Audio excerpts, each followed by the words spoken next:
आप सब लोगों का स्वागत है दोस्तों मेरे YouTube चैनल ज्ञान गंगा पर। आप सब लोग कैसे हैं? आप लोगों की स्टडी बहुत अच्छी चल रही होगी उम्मीद है, और आप लोग पूरे एकदम खम से मन से तैयारी कर रहे होंगे। तो दोस्तों आज मैं आपके लिए लेके आया हूँ आपका अनुदारवाद लेके आया हूँ। दोस्तों क्या लेके आया हूँ? मैं आपके लिए अनुदारवाद लेके आया हूँ, ठीक है ना। तो अनुदारवाद को आज हम कवर करेंगे पूरा का पूरा। आपको मेरा चैनल पसंद आता है, अच्छा लगता है, आपको कुछ समझ में आता है तो आप इसको लाइक कीजिए और ज़्यादा से ज़्यादा लोगों को शेयर कीजिए ताकि ज़्यादा से ज़्यादा लोगों के पास ये नॉलेज जाए, ठीक है ना। और मैं आप मोटिवेट हो गए फिर अच्छे बढ़िया वीडियो बनाता हूँ, ठीक है ना। तो दोस्तों अनुदारवाद को हम आज करेंगे। अनुदारवाद को रूढ़िवाद भी कहा जाता है। क्या कहा जाता है? रूढ़िवाद भी कहा जाता है।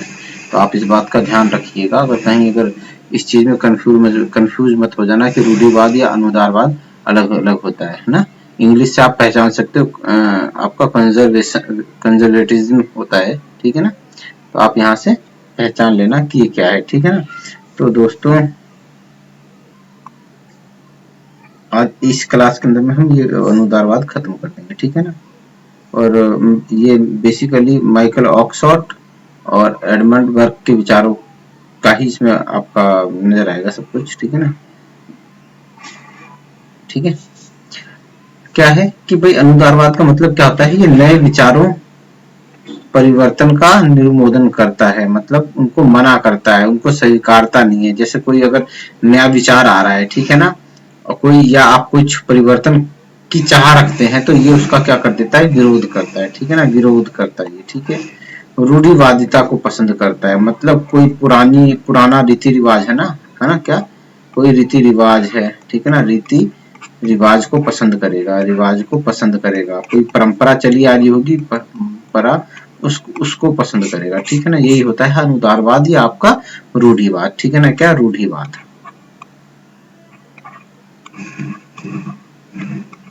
रूढ़िवाद, ठीक है ना दोस्तों। तो क्या है कि रूढ़िवाद सामाजिक, ठीक है ना दोस्तों, सामाजिक, राजनीतिक और नैतिक मान्यताओं का समुच्चय। क्या है? आपका सामाजिक, राजनीतिक और नैतिक मान्यता का समुच्चय जो चिरकाल से प्रचलित, जो मतलब शुरू से चला आ रहा है, से प्रचलित सामाजिक और राजनीतिक व्यवस्था के प्रति सम्मान। मतलब कोई ऐसी राजनीतिक व्यवस्था जो बहुत पुराने समय से चली आ रही है, ठीक है ना। क्या? कोई ऐसी व्यवस्था जो बहुत पुराने समय से चली आ रही है, चाहे वो सामाजिक हो चाहे वो राजनीतिक हो, उसके प्रति क्या कर रखता है? सम्मान रखता है दोस्तों, उसको सम्मान की नजर से देखता है, ठीक है ना। कोई ऐसी परंपरा जो बहुत पुराने समय से चली आ रही है, आप लोग भी अपने घरों में आपने परंपरा, कुछ ऐसी परंपराएं होंगी जो चलती होंगी, तो आप क्या करते हैं? उनको सम्मान की दृष्टि से देखते हैं, उनको नकारते नहीं है। तो उसी प्रकार ये रूढ़िवादी जो होते हैं, अनुदारवादी होते हैं, ये क्या होते हैं? कोई ऐसी परंपरा, कोई ऐसा नियम जो बहुत चिरकाल से चलता आ रहा है, चाहे वो सामाजिक हो चाहे राजनीतिक हो, ठीक है ना, उसके प्रति क्या कर रखता है? ये सम्मान रखता है, ठीक है ना। यह सिद्धांत नए, मतलब कोई नई है और बिना आजमाए हुए, मतलब जिनको अभी तक आजमाया नहीं गया है, जिन पे कोई काम नहीं किया गया है, जिनके साथ कोई प्रयोग नहीं किया गया है, उन विचारों और संस्थाओं को अपनाने की बजाय पुराने और आजमाए हुए विचारों और संस्थाओं को कायम रखने का समर्थन करते हैं। ये जो रूढ़िवादी या आपका अनुदारवाद होते हैं, इनका कहना है कि भाई एक हमारी व्यवस्था जो सही से चल रही है, ठीक है ना, हाँ, एक व्यवस्था जो हमारी सही से चल रही है, अब कोई अचानक कोई नई व्यवस्था लेके आ जाता है, ठीक है ना, अब वो व्यवस्था जो है वो हमने देखी नहीं है, आजमाई नहीं है, हमें उसके बारे में पता नहीं है, तो हमें क्या उसका समर्थन नहीं करना चाहिए। हमारी तो पुरानी और जो आजमाई हुई व्यवस्था है वही ठीक है, हम उसी से ही अपना गुजारा करेंगे, ऐसा मानते हैं ये अनुदारवादी, ठीक है ना। अब क्या इस दृष्टिकोण के अनुसार समाज, ये क्या कहते हैं कि कोई भी समाज सर्वगुण संपन्न नहीं हो सकता, ठीक है ना। जाहिर सी बात है दोस्तों, हम भी कहते हैं ना कि भाई किसी के अंदर सारे गुण नहीं हो सकते, कोई भी 100% नंबर नहीं ला सकता आपका इसके अंदर में, किसके अंदर में? नेट के एग्जाम में, ठीक है ना। तो उसी तरह ये दृष्टिकोण भी कहता है कि कोई समाज सर्वगुण संपन्न नहीं हो सकता, ये मानते हैं, ठीक है ना। अतः जो रीति रिवाज, कानून और संविधान समय की कसौटी पर परखे जा चुके हैं। मतलब जो रीति है, रिवाज है, कोई कानून है या फिर क्या बोलते हैं कोई संविधान है, वो अतीत से चला आ रहा है और हमने उससे परख लिया है, उस पे कुछ कार्य है ना, ठीक है, उसे क्या किया हमने परख लिया है, ठीक है ना। हम मतलब हर एक समय में हमने उसे परख लिया है कि भाई जैसे हमारा लोकतंत्र है, हमने लोकतंत्र को जब हम आजाद हुए थे उस समय भी परखा था। फिर उसके बाद आपका एक दौर आया जब इंदिरा गांधी ने लोकतंत्र पे कब्जा करने की कोशिश की थी, उस समय भी इसे परखा जा चुका था। फिर उसके बाद एक बार क्या बोलते हैं बहुत सारे दलों की सरकार आई, मिलीजुली सरकार, किसी के पास स्पष्ट बहुमत था, तो हमने वहां पे भी उसको परखा, ठीक है ना। तो उसी तरह से कहता है कि जो रीति रिवाज कानून और संविधान समय की कसौटी पर परखे जा चुके हैं, उनके अनुसरण में ही कल्याण है, ठीक है ना, उनके अनुसरण में ही कल्याण है। आपने अपने घर में देखा होगा ना, कभी कभी आप मम्मी डैडी, आप कुछ नया करने जाते तो मम्मी डैडी कहते हैं अरे नहीं नहीं यार, जैसा चल रहा है वैसा ठीक चल रहा है, ये करने की जरूरत नहीं है, ठीक है ना। क्या जैसा चल रहा है वैसा चल रहा है, हमें कुछ नया करने की जरूरत नहीं है, उसमें रिस्क है। तो यही वाले ये उदारवादी होते हैं, ये कहते हैं कि भाई कोई नया कानून, नया नियम, कोई नई संस्था लाना रिस्की है, जो पुराना चलता हुआ आ रहा है उसी को ही चलने दो, वही ठीक है, ठीक है ना। वर्तमान व्यवस्था या तो अपने आप में उत्तम है, ठीक है ना, मतलब जो अभी व्यवस्था चली हुई या तो अपने आप में उत्तम है या फिर संभावित विकल्पों में से सबसे उपयुक्त विकल्प है, ठीक है ना। अभी आपके सामने आपके मित्र आपका भाई है, वो क्या करना चाहता है, बिजनेस करना चाहता है, बिजनेस करना चाहता है, ठीक है ना, करना चाहता है भविष्य में, ठीक है ना, भविष्य में क्या करना चाहता है, बिजनेस करना चाहता है, ठीक है ना, भाई आपका, ठीक है ना। और क्या बोलते हैं, अभी क्या कर रहा है वो, अभी वर्तमान में नौकरी कर रहा है, ठीक है ना। तो जब वो अपने डैडी से कहेगा कि पिताजी मैं क्या बोलते हैं, मैं बिजनेस करना चाहता हूँ, क्या करना चाहता हूँ, मैं बिजनेस करना चाहता हूँ, तो आपके पिताजी कहेंगे यार जो नौकरी कर रहे हैं वो ठीक है, जैसी चल रही है रूखी सूखी दाल रोटी हमें मिल रही है वो ठीक है, बिजनेस के चक्कर में मत पड़ो, बिजनेस में बहुत नुकसान हो जाता है, हमने आज तक कोई बिजनेस किया नहीं है, कोई व्यापार किया नहीं है, हमें उसके बारे में नहीं पता है, इसीलिए जो जैसा चल रहा है वैसे ही चलने दो, बिजनेस के चक्कर में मत पड़ो। तो ये होता है रूढ़िवादी विचार होता है दोस्तों, ठीक है ना। तो क्या कहता है, तो अब ये क्या है कि आपके पिताजी क्या कह रहे हैं, अपने भाई को कह रहे हैं कि भैया ये वाला जो विकल्प है ना, इसके बारे में तो हम कुछ नहीं जानते, ठीक है ना, ये वाला विकल्प है, इसके बारे में हम नहीं जानते, हमें इसके बारे में नहीं पता, इसमें रिस्क है, क्या इसमें रिस्क है, ठीक है ना। लेकिन ये वाला जो विकल्प है ना, ये बहुत बढ़िया है, क्योंकि मैंने भी नौकरी की थी, ठीक है ना, नौकरी की थी, मेरे पिता ने भी नौकरी की थी,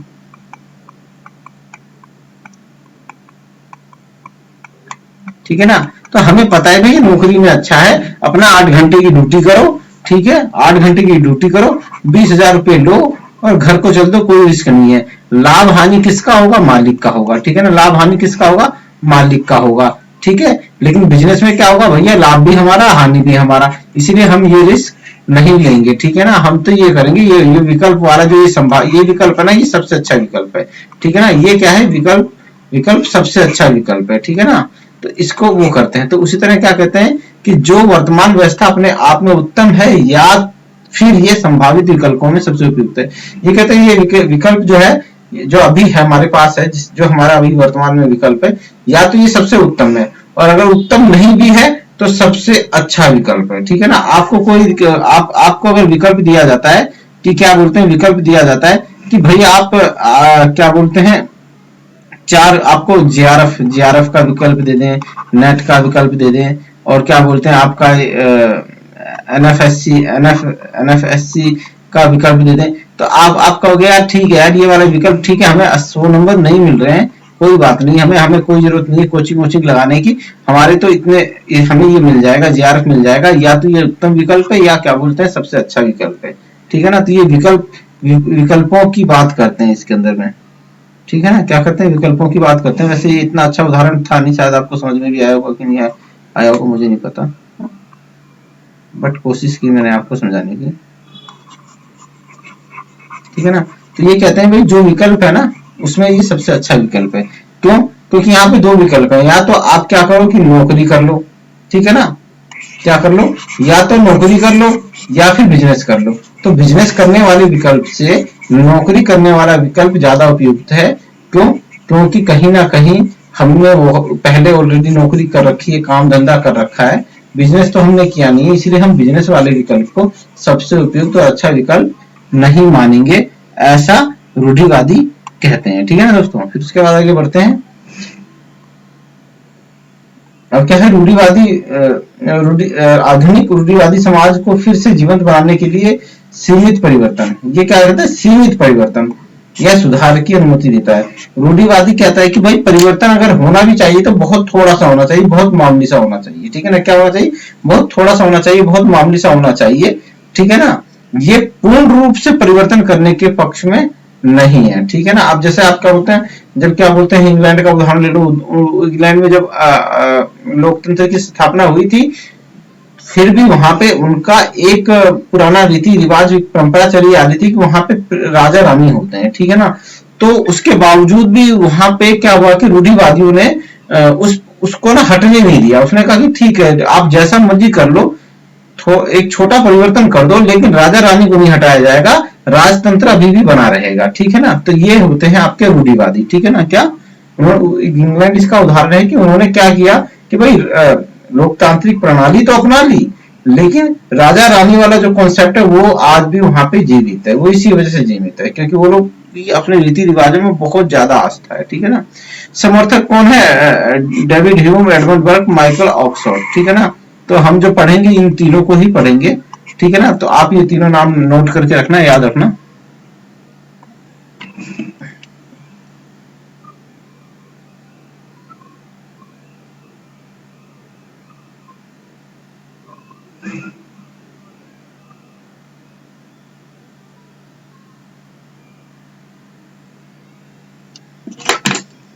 एडमंड बर्क, बर्क है ये, बर्फ नहीं है दोस्तों, ध्यान रखना। ठीक है ना, ये एडमंड बर्क के अनुदारवादी विचार क्या है। बर्क ने समाज में शिष्टाचार के साथ सादगी को रेखांकित करने और आर्थिक स्थिरता और समाज की भलाई के लिए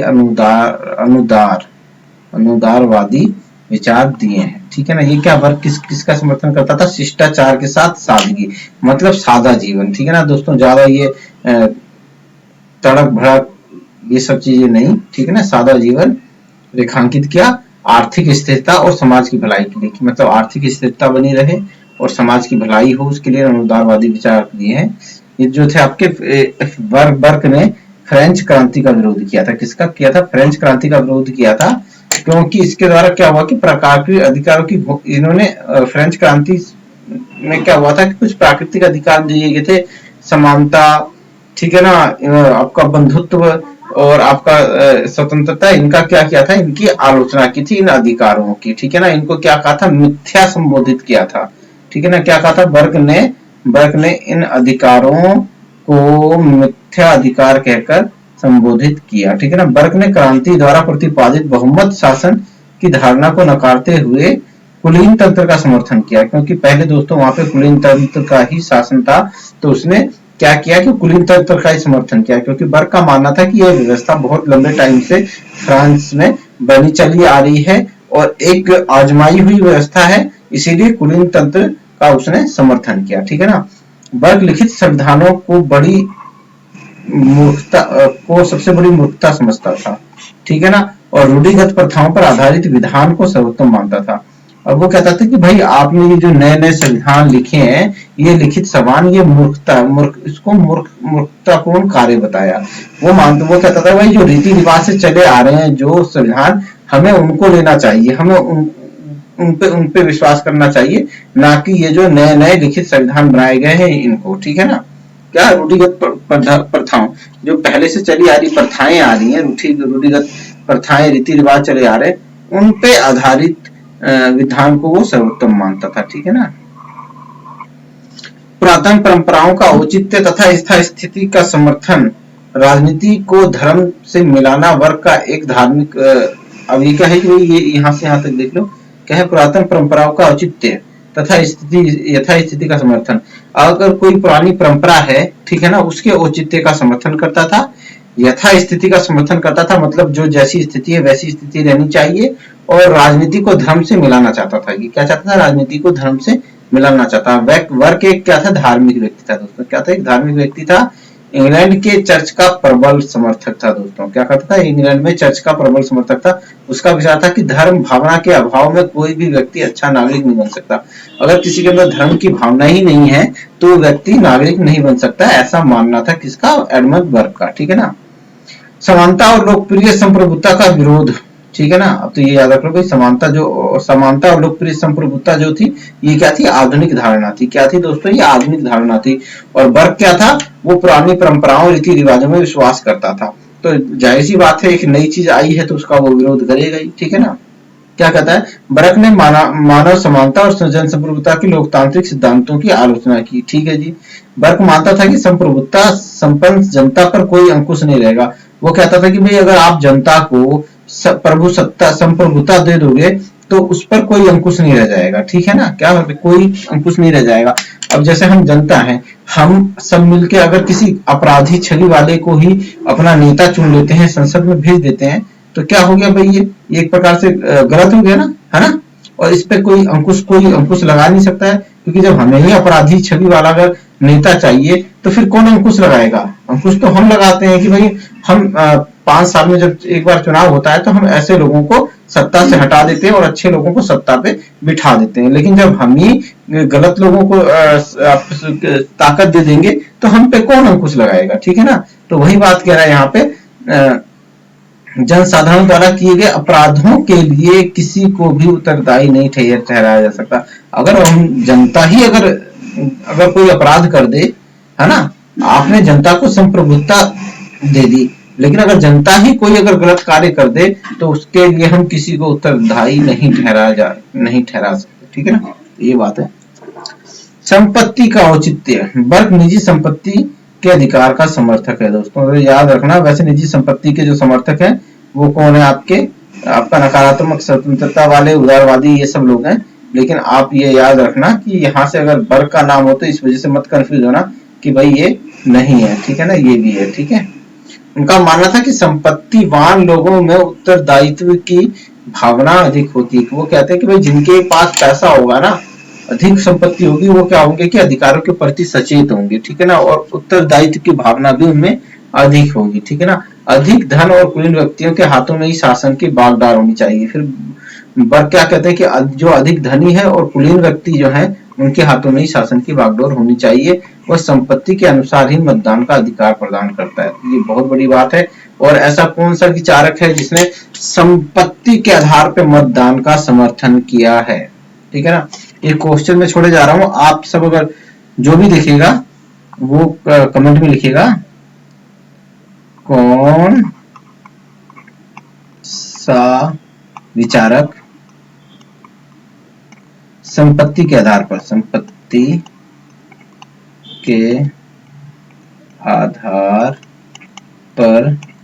मतदान का समर्थन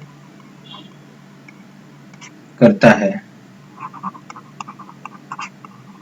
आप कमेंट में उत्तर लिखिएगा। ठीक है ना। क्या कमेंट में उत्तर दे दीजिएगा। ठीक है। तो ये खत्म हो। इसके बाद एडमंड की बर्ग की रचनाएं, reflection on the French revolution. तो इसके अंदर इसने फ्रेंच क्रांति का विरोध किया था। क्यों किया था मैंने आपको बता दिया। Vindication of the natural society, origin of the our India. ठीक है ना। तो ये इसकी पुस्तकें हैं, आप उनको ध्यान में रखिएगा। एडमंड बर्ग के बाद हम चलेंगे माइकल ऑक्सफोर्ड के विचार को समझेंगे। माइकल ऑक्सफोर्ड के उदारवादी विचार जो थे, शॉर्ट जो थे, वो ब्रिटेन में परंपरावादी चिंतन के पुनर्जीवन के लिए जाना जाता है। इनको किस लिए जाना जाता है? ब्रिटेन में जो परंपरावादी चिंतन था उसको पूरा दोबारा से जीवित करने के लिए जाना जाता है। ठीक है ना।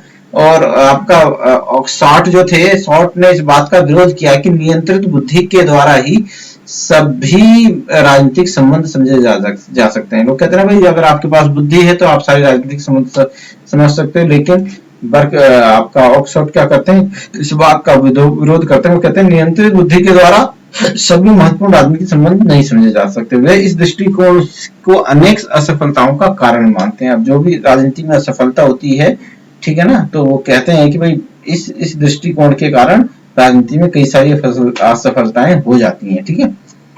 अब पढ़ते हैं राजनीतिक दर्शन का कार्य। ऑक्सफोर्ड है यार, ये ऑक्सफोर्ड आ गया। एक मिनट जरा पानी पी लूं मैं।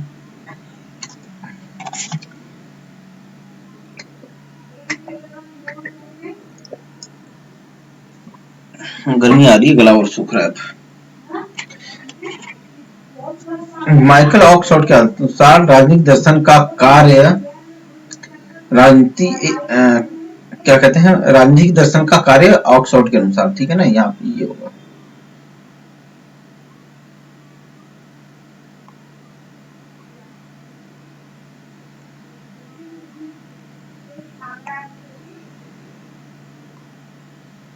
राजनीति एक ऐसी गतिविधि है जिसमें समाज की प्रचलित प्रथाओं की निकट से जानकारी प्राप्त करके उसका अनुसरण किया जाता है। अभी हम दोस्तों राजनीति में हम क्या अध्ययन करते हैं, हम जो आपका समाज में जो आपके राजनीतिक संगठन है, चाहे वो कार्यपालिका, न्यायपालिका, विधान पालिका, राजनीतिक दल, दबाव समूह, हित समूह, इनका अध्ययन करते हैं, ठीक है ना। तो वही कह रहा है राजनीतिक दर्शन राजनीति की ऐसी गतिविधि है जिसमें समाज की प्रचलित प्रथाओं, मतलब कोई नियम कानून समाज में चला आ रहा है, ठीक है ना, कोई रीति रिवाज, कोई परंपरा चली आ रही है, उसकी निकट से जानकारी प्राप्त करके उसका अनुसरण किया जाता है, मतलब उसकी जानकारी ली जाती है और उसका अनुसरण किया जाता है, उसके पीछे चला जाता है, उसको वो किया जाता है, ठीक है। वह इतिहास के माध्यम से जाने गए पूर्वाग्रहों, ठीक है, परंपराओं और ज्ञान को बुद्धि से अधिक महत्वपूर्ण मानता है। ये कहता है कि भाई कोई परंपरा है, ठीक है, ठीक है, कोई पूर्वाग्रह है, मतलब कोई पीछे से कोई चीज चली आ रही है, ठीक है ना, वो क्या है, वो बुद्धि से, ज्ञान से बहुत ज्यादा अधिक महत्वपूर्ण है। आप अपने दिमाग से नए विचार ला सकते हो, ठीक है, आप अपने नए विचार ला सकते हो, वो विचार समाज के लिए सही भी हो सकते हैं, वो विचार समाज के लिए गलत भी हो सकते हैं, लेकिन कोई कानून, कोई परंपरा, कोई रीति रिवाज सदियों से चला आ रहा है, ठीक है ना, इतिहास से होके आया है, तो वो उस कसौटी पे व्यवहारिक तौर पे नापा जा चुका है, तोला जा चुका है, इसीलिए वो बुद्धि से ज्यादा महत्वपूर्ण है, ठीक है ना। दर्शन और विज्ञान, ठीक है ना, दर्शन और विज्ञान के बारे में क्या कहते हैं, ऑक्सफोर्ड ने अपनी रचना एक्सपीरियंस, अभी ये लिख लेना भाई, विज्ञान और दर्शन के बारे में अपनी किस रचना में कहता है, ये कहता है एक्सपीरियंस एंड इट्स मोड्स में कहा है कि आधारभूत रूप से दर्शन और विज्ञान अलग अलग गतिविधियां हैं। अभी कहता है भाई दर्शन अलग चीज है, विज्ञान अलग चीज है दोस्तों, ठीक है ना। इसमें किसी एक पद्धति को दूसरे में प्रयोग करने का कोई औचित्य नहीं, मतलब इनको एक दूसरे में प्रयोग नहीं किया जा सकता, ठीक है ना, नहीं किया जा सकता, ठीक है। दर्शन वैज्ञानिक चिंतन की पद्धति से कुछ नहीं सीखा जा सकता। ये कहते हैं भाई दर्शन जो है, अगर दर्शन की जो वैज्ञानिक चिंतन की पद्धति है, ठीक है ना, तो उससे हम कुछ नहीं सीख सकते। क्यों? क्योंकि ये सारी चीज सीखने को तो हमें किससे मिलती है, इतिहास से मिलती है, परंपराओं से मिलती है, रीति रिवाजों से मिलती है, ठीक है। राज्य के नियम और संस्थाएं, ठीक है ना, क्या राज्य के नियम और संस्थाएं, ऑक्सफोर्ड के अनुसार जो संस्थाएं व्यक्तियों के लिए सुपरिचित, मतलब जिनको व्यक्ति पहले से ही जानता है, ठीक है ना, सुपरिचित हो, उनमें कोई परिवर्तन नहीं करना चाहिए। अब सपोज करो जैसे दोस्तों हम 18 साल के आयु लोगों को मतदान करना है, ठीक है, करते हैं, वो काफी लंबे टाइम से हमारे समाज में चली आ रही है, तो ये हमारी सुपरिचित परंपरा है। और हमसे कोई कहेगा कि यार 16 साल तक को कर दें या इसको दोबारा 21 वर्ष कर दें, तो हम कहेंगे नहीं भैया इसमें परिवर्तन मत करो, ये बिल्कुल सही है, हमने इसे आजमाया हुआ है। जब हम 18 साल के थे तो हमारे अंदर इतनी समझ आ गई थी कि हमें अपने मत का प्रयोग कैसे करना है, किंतु जब हम 16 साल के थे तब हमें समझ नहीं थी, हम राजनीति को नहीं समझते थे, हम राजनीति के बारे में कुछ नहीं जानते थे, ठीक है ना। तो हम इसे 18 साल ही रहने दो, 21 साल के लिए हम मना कर देंगे, अरे भैया जब हम 18 साल में ही हमें राजनीति के बारे में सब कुछ समझ हमें आ गया, हम बालिक हो गए, तो हम 3 साल अपने क्यों बेकार करें, हम उस 3 साल को भी तो समाज के निर्माण में हमें लगा देना चाहिए, इसीलिए 18 साल बिल्कुल सही है, ठीक है ना। तो वही ऑक्सफोर्ड कह रहा है, ऑक्सफोर्ड के अनुसार जो संस्थाएं व्यक्तियों के लिए सुपरिचित है, मतलब जिन संस्थाओं को व्यक्ति जानता है उनमें कोई परिवर्तन नहीं करना चाहिए, ठीक है ना। लेकिन क्या कहता है दोस्तों, अगर वर्तमान में कोई असंगति पैदा हो जाए, ठीक है ना, क्या हो जाए, कोई असंगति पैदा हो जाए तो उसमें सुधार करना आवश्यक होना चाहिए। अब सपोज करो भाई कोई व्यक्ति है, आपने कहा 18 साल के सब लोगों को मताधिकार का अधिकार है, लेकिन कोई व्यक्ति जो पागल है, दिवालिया घोषित हो रखा है, तो उसे मताधिकार देने का कोई लाभ नहीं होगा, ठीक है ना। वो अपने मत का गलत यूज करेगा। तो भाई अगर अब वर्तमान में ये प्रॉब्लम आ गई कि पता चला कि भाई जो पागल लोग हैं वो अपने मत का सही से प्रयोग नहीं करते हैं, तो हमें क्या कर देना चाहिए, इसके अंदर सुधार कर देना चाहिए और उनसे मताधिकार का अधिकार छीन लेना चाहिए या वापस ले लेना चाहिए, ठीक है ना। तो यही बात कह रहा है कि भाई कोई छोटा मोटा सुधार हो कर दो, लेकिन अगर कोई संस्था जिसको हम जानते हैं चली आ रही तो ठीक है, उसे चलने दो, उसमें परिवर्तन मत करो। ऑक्सफोर्ड दर्शन एवं चिंतन, ठीक है ना, दर्शन एवं चिंतन को संपूर्ण ज्ञान प्रणाली नहीं मानता है। वो ये नहीं मानता कि भाई दर्शन और चिंतन ही सारा संपूर्ण प्रणाली हो, नहीं, ये जरूरी नहीं है, बल्कि उसने चिंतन का एक तरीका माना है कि भाई ये चिंतन का एक तरीका है, ठीक है ना, जिसका उद्देश्य केवल समझाना और व्याख्या करना है। क्या है जिसका दर्शन एवं चिंतन का क्या उद्देश्य है, आपका समझाना और व्याख्या करना है, ठीक है ना। ये क्या इतिहास को महत्व देता है, पुरानी रीति रिवाज परंपराओं को महत्व देता है, ठीक है ना, उसको भी ज्ञान की प्रणाली मानता है, ठीक है। स्वतंत्रता का समर्थक माइकल ऑक्सफोर्ड स्वतंत्रता का प्रेमी है दोस्तों, ये बात याद रखना, ठीक है ना, स्वतंत्रता का प्रेमी है ये, ठीक है ना। अब दोस्तों कोई आगे निम्नलिखित में से स्वतंत्रता के समर्थक कौन कौन है, तो उसके अंदर आपका लॉक आ सकता है, ठीक है ना, रॉबर्ट नॉजिक आ सकता है, आपका मिल भी आ सकता है, ये सब आ सकते हैं। तो अगर उसमें अगर आपका इसका ऑक्सफोर्ड का नाम हो तो इससे बिल्कुल ये मत समझना है कि वो रूढ़िवादी है या अनुदारवादी है तो स्वतंत्रता का प्रेमी नहीं है, वो स्वतंत्रता का प्रेमी है, परंतु ये उदारवाद का खंडन करता है दोस्तों। क्या करता है, उदारवाद का खंडन करता है। क्यों, क्योंकि ये परिवर्तन को स्वीकारता है, ठीक है ना, परिवर्तन को, नए विचारों को बनाता है, नए विचारों का समर्थन करता है, ठीक है ना। तो इसी बीच करता है, खंडन करता है। यह ऐसा व्यक्तिवादी है दोस्तों, व्यक्तिवादी है जो लोक की तुलना में हीगल को महत्व देता है दोस्तों। किसको महत्व देता है, हीगल को महत्व देता है। इसकी दो बुकें हैं, rationalism in politics and other essays on human conduct, ठीक है ना, ठीक है। तो आप इसको याद कर लेना, बुक्स को नोट कर लेना। अब डेविड ह्यूम के बारे में पढ़ लेते हैं, जरा सा ज्यादा है नहीं डेविड ह्यूम का। ये भी आपका रूढ़िवादी विचारक है। ह्यूम का दर्शन अनुभव की पृष्ठभूमि के प्रमुख है, मतलब ये अनुभव, इनका जो दर्शन है वो अनुभव पर आधारित है। किस पे, अनुभव पर आधारित है। ये अनुभववाद को ही महत्व देते हैं, ठीक है ना। इनके अनुसार अनुभव और एकमात्र अनुभव ही है जो वास्तविक है। ये क्या कहते हैं कि भाई अनुभव सिर्फ अनुभव ही है जो वास्तविक है, ठीक है ना। अनुभव के अतिरिक्त कोई भी ज्ञान सर्वोपरि नहीं है। मतलब कोई भी अगर ज्ञान, सबसे सर्वोपरि ज्ञान कौन सा है, वो अनुभव है, क्योंकि अनुभव से ही हमें ज्ञान प्राप्त होता है, ठीक है ना। वो किताबी ज्ञान या विचारों का ज्ञान, इसको महत्व नहीं देते हैं, बुद्धि को महत्व नहीं देते हैं। बुद्धि किसी भी ज्ञान का आविर्भाव नहीं हो सकती। वो कहते हैं बुद्धि से कोई ज्ञान नहीं पैदा हो सकता है, ठीक है ना। बुद्धि के सहारे मनुष्य अनुभव से प्राप्त विषयों का मिश्रण या विच्छेदन करता है। इस बुद्धि से नए ज्ञान की वृद्धि नहीं होती है, ठीक है ना। तो ये कहते हैं, किस पे देते हैं, ये अनुभव पर, एक्सपीरियंस पे ही महत्व देते हैं, ठीक है ना। तो आप ये सारी बातें याद रखना। अभी के लिए इतना ही, और उम्मीद है कि आप सब लोगों को ये वीडियो पसंद आया होगा। अगर आप लोगों को ये वीडियो पसंद आया है तो आप में से जो भी लोग ये वीडियो देखें, कम से कम वो 2-4 लोगों को जरूर शेयर करें, ठीक है ना, ताकि मैं आपके लिए मोटिवेट होकर और अच्छे वीडियो बनाऊं। और अब तो मेरी आंख दर्द कर रही है, आई डोंट नो कि मेरी आंख क्यों दर्द कर रही है। अब मुझे लगा है मुझे आंखों में दवाई डाल के थोड़ा आराम करना पड़ेगा, तभी आराम मिलेगा, अदरवाइज दिक्कत हो सकती है, ठीक है ना। तभी के लिए दोस्तों इतना ही। जय हिंद।